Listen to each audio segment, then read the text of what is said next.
Continuamos con el libro de Hechos y cuando empezamos este estudio dijimos y le pusimos un título que dice que una iglesia que no tiene el Espíritu de Dios es una iglesia muerta. Puedo testificar de ello porque tuve la oportunidad de visitar una iglesia y realmente el Espíritu Santo no estaba ahí. Podía sentir que el Espíritu Santo no estaba ahí. Qué importante es invitar al Espíritu Santo a participar de todos nuestros servicios, a participar de nuestra vida como cristianos. Que sea el Espíritu Santo el que produzca en nosotros ese deseo ardiente de ir, de predicar la palabra, de decir no a las tentaciones. Así que vamos a continuar con el libro de Hechos y en nuestro último estudio, en el capítulo 12, vimos cómo a pesar de la persecución, recordemos que los apóstoles estaban siendo perseguidos para ser encarcelados y ser muertos. Era una persecución drástica contra ellos. ¿Por qué? Para no predicar la palabra. ¿Y qué vimos en este capítulo? Vimos que a pesar de la persecución, la palabra de Dios seguía extendiéndose y difundiéndose, dice el texto. ¿Qué nos enseña esto, iglesia? Bien simple. Esto nos enseña que no importa los problemas o las circunstancias por las que estemos pasando. No importa cuántas personas nos critiquen. No importa cuántas personas estén en contra de nosotros y de lo que nosotros profesamos, nuestra fe en Cristo. Debemos continuar predicando y difundiendo la palabra de Dios. Porque muchas veces esos problemas o esas circunstancias por las que estamos pasando son una distracción que pone el enemigo. ¿Para qué? Para que precisamente no continúes predicando y difundiendo la palabra de Dios. Dice el versículo 25 del capítulo 12 que cuando Bernabé y Saulo cumplieron su servicio, regresaron de Jerusalén llevando con ellos a Juan, llamado también Marcos. Y aquí vimos una enseñanza muy importante, no sé si recuerdan. Vimos cuán importante es discipular. Esto quiere decir que una vez que son salvos, una vez que tomaron la decisión de recibir a Cristo, tenemos la obligación de discipular a esas personas. No solamente la iglesia, cada uno de ustedes. Muchas veces creemos que porque una persona levantó la mano e hizo la oración para recibir a Cristo, ya está.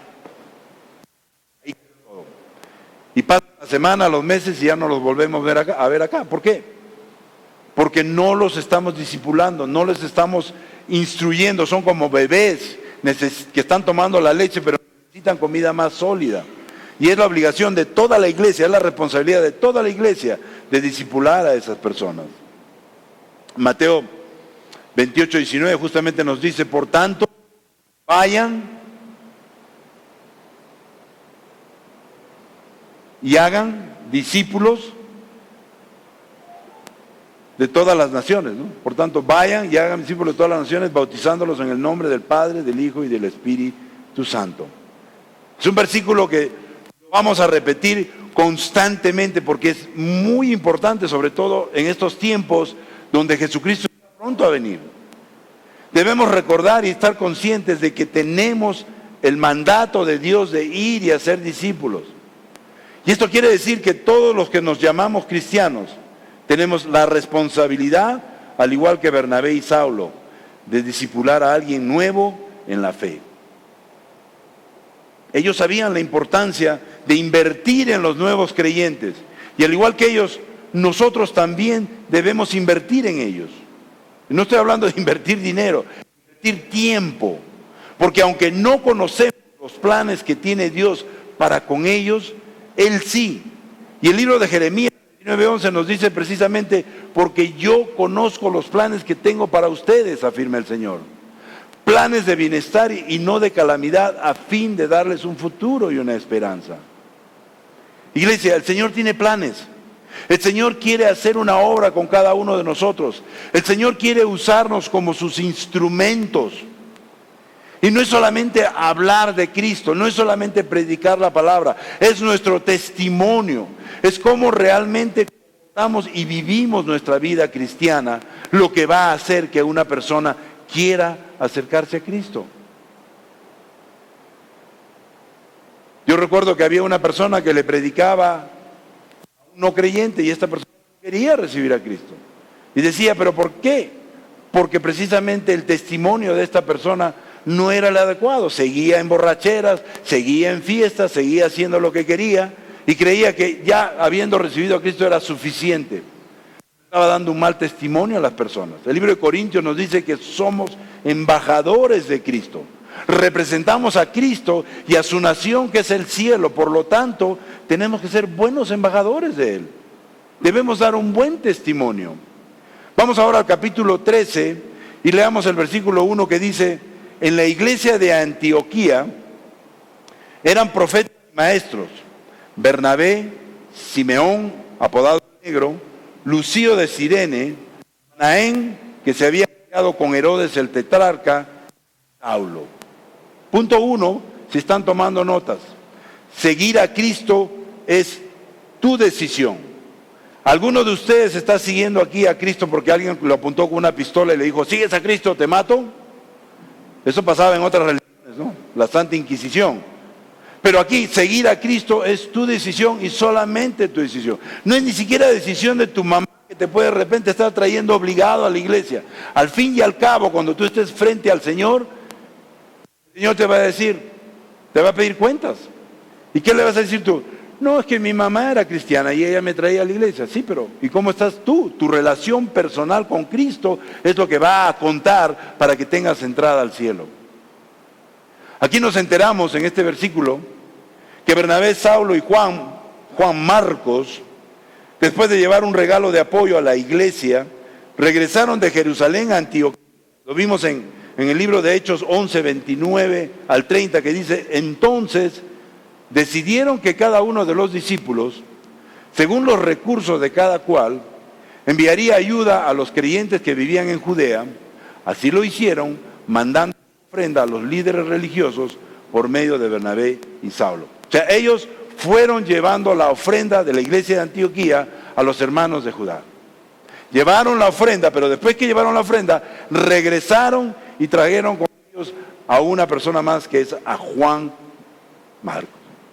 También vemos que Saulo y Bernabé estaban entre los profetas y maestros de la iglesia de Antioquía, al igual que Simeón, apodado el Negro, Lucio y Manaén, dice el texto. Esto es interesante, iglesia, un poco de historia, pero es interesante porque nos muestra que los ya convertidos no solo se contentaban con ser cristianos, como decir, bueno, yo ya soy cristiano, vengo los domingos, me siento en la iglesia, me paro, termina la iglesia, alabo al Señor, chao, hasta el próximo domingo. No, ellos no se contentaban con ser cristianos simplemente, sino que se dedicaban a profetizar y a enseñar a los nuevos creyentes, a discipular. Para evitar cualquier confusión, profetizar significa practicar la disciplina. Profetizamos incluso cuando predicamos la palabra de Dios. Estos cristianos estaban discipulando, y dice el texto que Simón o Simeón, apodado el Negro, en inglés le dicen Níger, probablemente este Simeón era Simón, que era un negro africano entre la congregación de Antioquía, y posiblemente era el mismo que ayudó a cargar la cruz de Jesús. Como referencia lo podemos ver en Lucas 23, 26, cuando dice, cuando se lo llevaban, echaron mano de un tal Simón de Cirene, que volvía del campo, dieron la cruz para que la cargara detrás de Jesús. Luego dice el texto que Manaén, el que se había criado con Herodes el tetrarca, este Manaén que se menciona aquí, creció con Herodes el tetrarca, que es el mismo Herodes que decapitó a Juan el Bautista y que presidió uno de los juicios de Jesús. Lo vemos en Lucas 23, del 9 al 11, cuando dice, lo acosé con muchas preguntas, pero Jesús no le contestaba nada. Allí estaban también los jefes de los sacerdotes y los maestros de la ley, acusándolo con vehemencia. Entonces Herodes y sus soldados, con desprecio y burlas, le pusieron un manto lujoso y lo mandaron de vuelta a Pilatos. ¿Por qué el autor de este libro, Lucas, nos cuenta sobre Herodes y Manaén y que crecieron juntos y probablemente escucharon la predicación del Evangelio, pero sin embargo tomaron caminos muy diferentes? Y quizás tú estés pensando en alguien en este momento. Esta persona y yo escuchamos el Evangelio, yo recibí a Cristo, vengo a la iglesia, sigo viniendo a la iglesia, sirvo en la iglesia, y esta persona escuchó a Cristo, pues se fue para el otro lado. Y eso fue lo que pasó. Mientras que Herodes mató a Juan el Bautista y presidió uno de los juicios de Jesús antes de su crucifixión, mejor dicho, mientras que Herodes decidió seguir el camino del mal, porque es voluntario, Manaén decidió seguir el camino del bien, convirtiéndose en cristiano y en un líder en la iglesia de Antioquía. ¿Qué nos muestra esta iglesia? Esto nos muestra cómo dos personas que aún habiendo estado expuestas al Evangelio por su propia decisión e interés, pueden tomar caminos opuestos. En otras palabras, nadie nos obliga a recibir a Cristo. Nadie nos obliga a tener una relación personal con Cristo. Nosotros como iglesia no obligamos a nadie. Es tu decisión venir a la iglesia, es tu decisión leer la Biblia, es tu decisión orar, es tu decisión participar de los eventos de la iglesia. Nadie nos obliga a recibir a Cristo, es decisión nuestra. Dios nos ha dado el libre albedrío, o sea, Él nos ha dado la capacidad de tomar nuestras propias decisiones. Yo recuerdo que cuando recibí a Cristo como mi Señor y Salvador, prediqué el Evangelio a muchos de mis amigos, familiares, compañeros de trabajo. Unos decidieron recibirlo y otros no. En otras palabras, unos decidieron continuar en el camino del mal y otros decidieron caminar en el camino del bien. Y ahora, cuando visito las iglesias, los puedo ver ahí sirviendo. Y muchos de ellos incluso son líderes ahora. Tomaron la decisión correcta. Y digo, decidieron continuar en el camino del mal. Antes de ser cristianos, todos estamos en el camino del mal, sin excepción. Cuando recibimos a Cristo, tomamos la decisión de salir del camino del mal para entrar en el camino del bien. Eso no quiere decir que somos perfectos, ni que vamos a ser perfectos. Pero tomamos una decisión de tener una relación personal con Cristo y ser transformados por Él, por su palabra, por el Espíritu Santo. Eso fue lo que pasó con Herodes y Manaén. Herodes decidió continuar por el camino del mal, mientras que Manaén decidió tomar el camino del bien. Y recibió a Jesucristo como su Señor y el Salvador. Y ahora lo vemos en la iglesia de Antioquía como un líder. ¿Cuántos de nosotros, podemos pensar, cuántos de nosotros tenemos un testimonio parecido? ¿Cuántos de nosotros hemos caminado el camino del mal, pero bien mal? Y muchos quizás puedan decir, wow, esa persona era pero vaso. Y míralo ahora. Su vida fue transformada, su vida cambió y ahora es una persona de bien. No perfecta, pero es una persona de bien. Y las personas pueden verlo y pueden dar testimonio, porque de repente al comienzo el cambio no lo creyeron.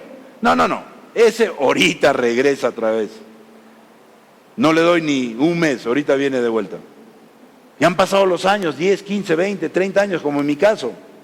Y sigo en el camino del bien. No soy perfecto, pero sigo en el camino del bien. Aunque para mi esposa sí soy perfecto, pero sigo en el camino del bien.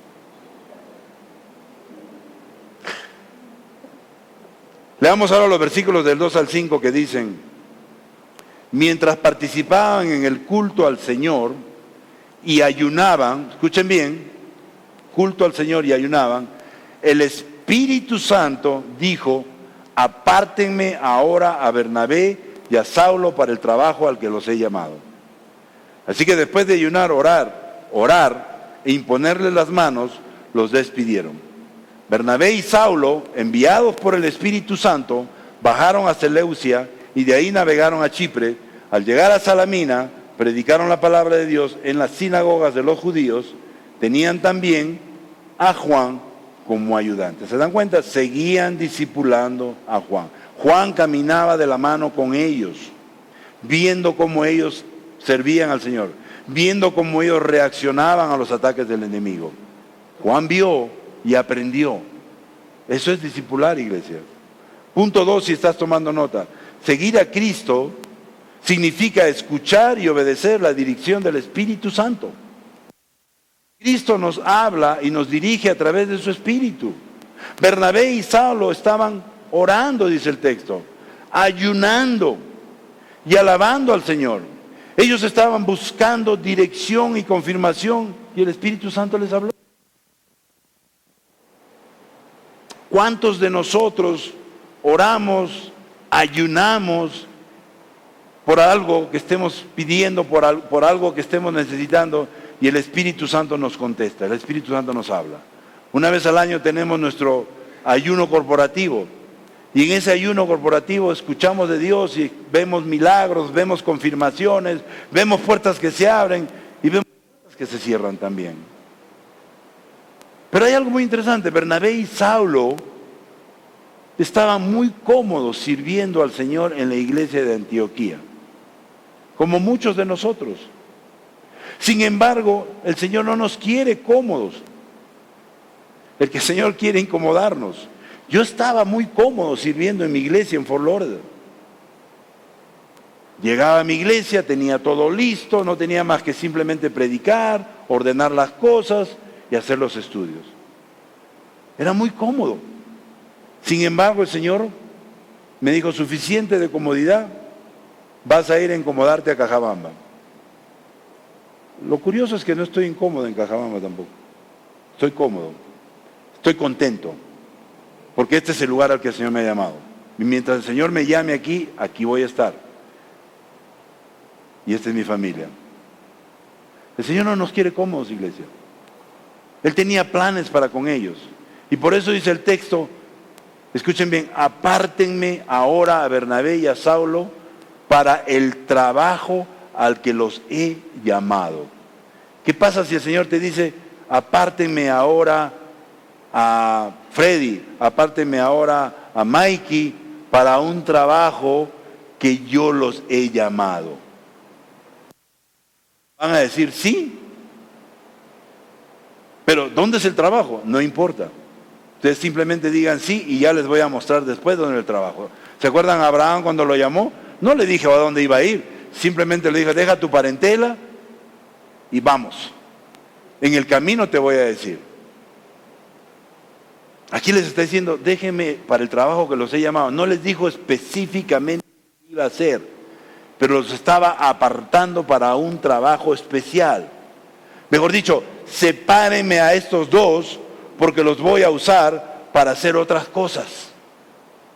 Los he llamado a hacer otro trabajo, los tengo destinados a hacer otras cosas. Cuando nosotros recibimos el llamado de ir a servir a Cajabamba, empezamos a ayunar y a orar buscando confirmación y dirección de parte del Señor a través del Espíritu Santo. Nosotros estábamos, como dije, muy cómodos sirviendo en la iglesia de Estados Unidos, pero el Señor ya nos había apartado y nos tenía destinados para venir a Cajabamba. Ese era nuestro plan, plan B, pero el Señor siempre tiene el plan A, y su plan era traernos a Cajabamba. Así que antes de que Bernabé y Saulo pudieran hacer algo significativo por Dios, primero tenían que ser apartados para Él. Y esto es muy interesante, iglesia, esta palabra apartados. Y si tú eres apartado para Dios, significa que debes separarte o apartarte de otras cosas. Mejor dicho, no puedes realmente decir sí al llamado de Dios en tu vida antes que puedas decir no a las cosas que puedan mantenerte alejado de ese llamado. ¿Se acuerdan el pasaje cuando Jesús llamó a una persona y le dice, no, primero voy a enterrar a mi padre? No, primero voy... Cada vez que voy a Estados Unidos tengo amigos que tienen mi edad 45 años, o un poquito más. No sé por qué se ríen, pero bueno. Y les digo, ¿cuándo? Cuando me retire, cuando tenga mis ahorros en el banco, cuando mis hijos terminen la universidad, cuando tenga mis nietos. ¿Y saben qué? Nunca van a ir, porque mientras no se aparten ustedes mismos de las cosas que los alejan de decir sí realmente y cumplir con el llamado, nunca se van a mover donde están. Conocí me encontré con un amigo de muchos años de la iglesia que tiene un ministerio en Ecuador. Está él en Guayaquil. Y me dijo, y no lo digo por vanidad, pero Juan, cada vez que tú venías me decías, ¿y cuándo te vas a ir? ¿Y cuándo te vas a ir? Y mira que el Señor te está llamando y tú no estás siendo obediente. ¿Y cuándo? ¿Y cuándo? Finalmente, hace 6 años, a los 52 años de edad, decidió decir sí al llamado y ahora tiene un ministerio próspero. ¿Y sabe lo que me dijo? Me dijo, ¿por qué no te hice caso antes? ¿Por qué no te hice caso antes? Pero así somos, ¿no? Y eso pasó en esta conferencia. Pero, regresando al punto, Bernabé y Saulo entendían que Dios tenía el control de sus vidas. ¿Tú crees que Dios tiene el control de tus vidas? ¿O crees que tú todavía controlas tu vida? Piensa, no me respondas. Bernabé y Saulo entendían que Dios tenía el control. Ellos entendían que Dios manejaba, era el timón del carro. Y que los estaba llamando a hacer un trabajo específico. Y que ellos, aunque no les gustara, tenían que someterse a su voluntad. Iglesia, como cristianos, Dios tiene o debe tener el control de nuestras vidas. Y debemos someternos a su voluntad. Pero muchas veces le damos el control de nuestras vidas al Señor, pero otra vez lo agarramos nosotros. Y estamos en ese plan. Ahora, digamos algo. Hay 2 tipos de llamado, por así decirlo. Existe el llamado general, que es el llamado para todos, que es la gran comisión, ya lo acabamos de leer. Por tanto, vayan y hagan discípulos. Eso es para todos. Vayan y hagan discípulos. Si tú te llamas cristiano, ese es el llamado general de todos. Estemos donde estemos, debemos predicar la palabra, discipular a las personas. Llamado general. Existe también el llamado específico, que es a un lugar específico, a un ministerio específico, y ese era el llamado de Bernabé y Saúl. Y ellos dijeron sí a ese llamado de Dios, y dice el versículo 3, así que después de ayunar, orar e imponerle las manos, los despidieron. La imposición de manos era una forma de hacer oficial el nombramiento para este trabajo. Bernabé y Saúl, Pablo más adelante, estaban entrando a una área de ministerio diferente. Podríamos decir incluso más difícil. Necesitaban que la iglesia de Antioquía, que el cuerpo de Cristo los enviara, los apoyara y los bendijera. Iglesia, era importante que ellos supieran que mientras ellos entraban en el territorio del enemigo, había una congregación de hermanos cristianos que estaban guerreando por ellos. Una congregación de hermanos cristianos que estaban orando e intercediendo por ellos. Una congregación de hermanos cristianos que le estaban pidiendo al Señor que les cuidara y los protegiera. Elín y yo hemos sentido eso en este viaje que hemos hecho. Ha sido un viaje específico, por un motivo específico, para hacer algo específico en iglesias y personas específicas. Y hemos tenido ataques del enemigo constantemente, pero hemos podido sobrevivir porque hemos sentido que el cuerpo de Cristo estaba orando por nosotros. No solamente ustedes, el cuerpo de Cristo en general, en Estados Unidos también. Oraban y guerreaban por nosotros, por protección, por dirección, por sabiduría. Bernabé y Saúl no fueron porque hubo un informe de algún comité, ni un análisis demográfico, ni una encuesta. Algunos le llaman mapeo espiritual inclusive. Es algo que usan algunas iglesias para determinar el grado de necesidad espiritual que tiene una ciudad o una región, para ver si plantan o no una iglesia. O sea, se tiraron al lado secular, ¿no? Nosotros somos guiados por el Espíritu Santo y vamos a donde el Espíritu nos lleve. No estamos haciendo encuestas ni estudios de mercado para determinar si conviene o no poner una iglesia ahí. No es así.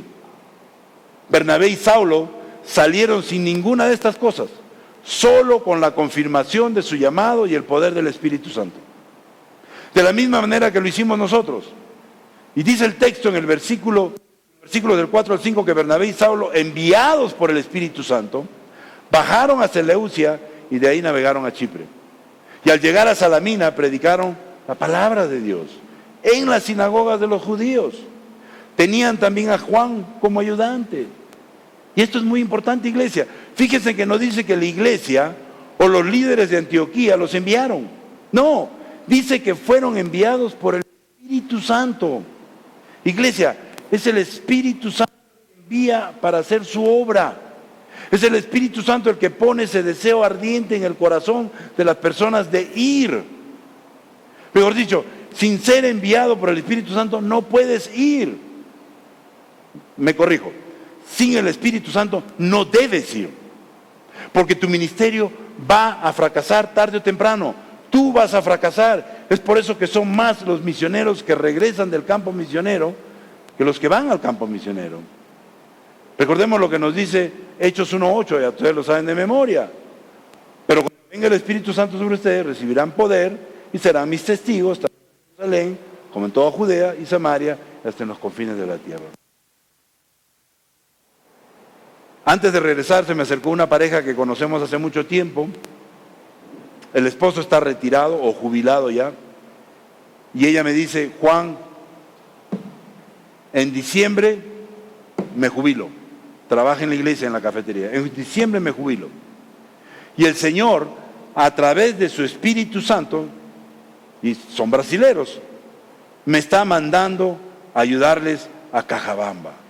Yo digo, wow, ¿a Cajabamba? Sí. Así que estamos orando y preparándonos para ir a Cajabamba. Ahí vamos a pasar nuestro retiro. Le digo, qué bueno. En mi mente y en mi incredulidad yo decía, cuando lo vea lo creo. Pero el Espíritu Santo funciona así. Pone el deseo de ir a personas que ni te imaginas. Las personas que yo pensaba que iban a estar aquí sirviendo con nosotros a la par, no están. Sin embargo, hay otras personas que están sirviendo, que nosotros ni nos imaginamos. Porque es la obra del Espíritu Santo y no la obra de la persona, del ser humano. Bernabé y Saulo fueron enviados por el Espíritu y por eso sus ministerios crecieron. Ellos plantaron iglesias, predicaron la palabra de Dios y muchas personas se salvaron porque fueron guiados por el poder del Espíritu Santo. Y no solo eso, sino que le dieron gloria y honra a Dios. En ningún pasaje vamos a ver que ellos dijeron, ay, porque yo me conozco la Biblia al revés y al derecho, porque yo he hecho las clases de evangelismo, Cristianismo 101 y etcétera, etcétera. No, fueron guiados por el poder del Espíritu Santo. El Salmo 115:11 nos dice, no lo tengo, pero apúntenlo. Salmo 115:1 nos dice, la gloria, Señor, no es para nosotros. No es para nosotros, sino para tu nombre, por causa de tu gran amor y tu fidelidad. Iglesia, la gloria no es para nosotros. Qué bien me va en el negocio. Es porque yo soy ingeniero, soy arquitecto, soy economista. No, es porque el Señor lo permite. El Señor quiere bendecirte. Y porque eres y debes ser guiado o guiada por el Espíritu Santo. Leamos los versículos del 6 al 12, que dicen, recorrieron toda la isla de Pafos. Ahí se encontraron con un hechicero, un falso profeta judío llamado Bar Jesús, y que estaba con el gobernador Pablo Y el gobernador, hombre inteligente, mandó llamar a Bernabé y a Saulo en un esfuerzo por escuchar la palabra de Dios.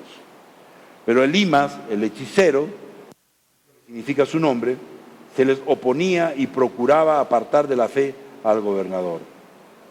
Entonces Saulo, o sea Pablo, lleno del Espíritu Santo, clavó los ojos en Elimas y le dijo, escuchen bien, hijo del diablo y enemigo de toda justicia, lleno de todo tipo de engaño y de fraude, ¿nunca dejarás de torcer los caminos rectos del Señor? Ahora la mano del Señor está contra ti. Vas a quedarte ciego y por algún tiempo no podrás ver la luz del sol. Al instante cayeron sobre él sombra y oscuridad y comenzó a buscar a alguien que lo llevara de la mano. Al ver lo sucedido, el gobernador creyó, maravillado de la enseñanza acerca del Señor. Punto 3, y con esto terminamos. Seguir a Cristo significa enfrentar al enemigo. Seguir a Cristo no significa corrernos del enemigo, sino enfrentarlo. Dice el texto en los versículos de 6 a 8 que Saulo y Bernabé recorrieron toda la isla hasta Pafos, ahí se encontraron con el hechicero, Bar Jesús, que estaba con el gobernador, y en un esfuerzo por escuchar la palabra, el gobernador los llamó, y Elimas, el hechicero, que es lo que significa su nombre, se los y procuraba apartar de la fe al gobernador. ¿No les parece eso familiar? Que siempre el enemigo va a hacer todo, hasta lo imposible, para que las personas no escuchen la palabra de Dios. Acabamos de tener algunos pequeños ataques del enemigo con los videos y todo.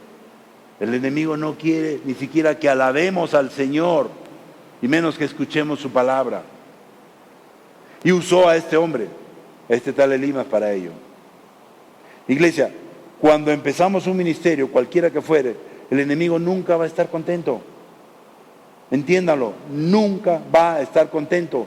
Él siempre se va a oponer o va a tratar de alguna forma de atacarnos o distraernos para apartar a las personas de la fe. Juan 10:10 nos dice, el ladrón no viene más que a robar, matar y destruir. Yo he venido para que tengan vida y la tengan en abundancia. Por eso es importante que enfrentemos al enemigo de frente, como lo hizo aquí Saúl, o Saulo, o Pablo. Dice el texto en los versículos del 9 al 10, que entonces Saulo, o sea Pablo, lleno del Espíritu Santo, clavó los ojos en Elimas y le dijo, o sea, lo miró a los ojos y se lo dijo en su cara, mirándolo a los ojos, hijo del diablo, lo reconoció como tal. A mí no me vas a engañar, tú eres hijo del diablo y enemigo de toda justicia, lleno de todo tipo de engaño y de fraude. Nunca dejarás de torcer los caminos rectos del Señor.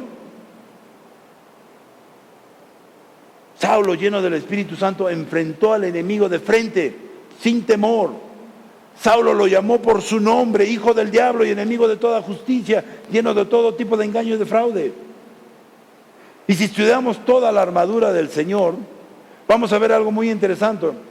En Efesios 6, del 14 al 17 dice, manténganse firmes, ceñidos con el cinturón de la verdad, protegidos por la coraza de la justicia y calzada con la disposición de proclamar el evangelio de la paz.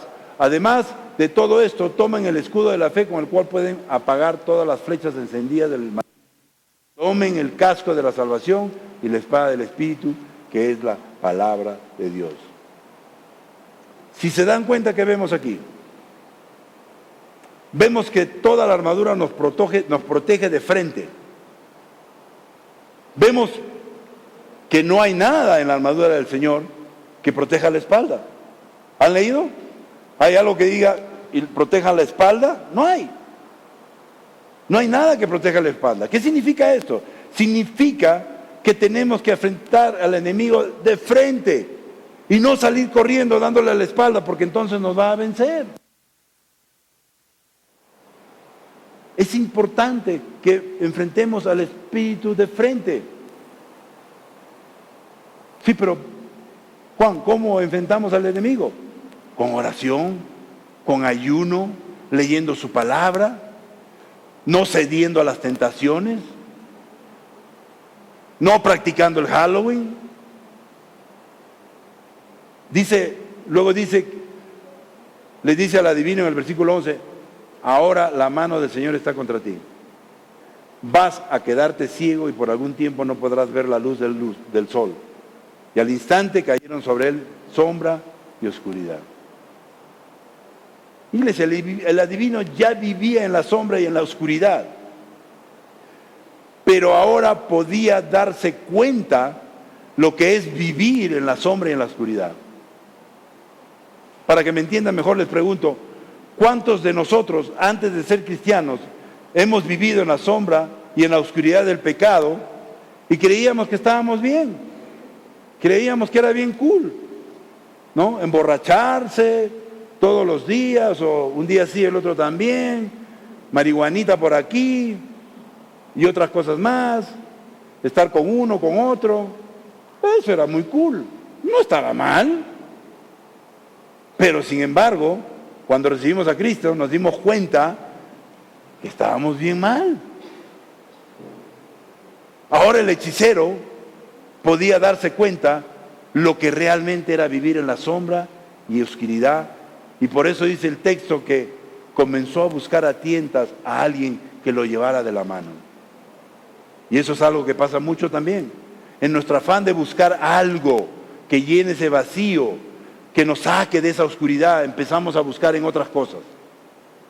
Cuando lo único que tenemos que buscar es la luz del Señor.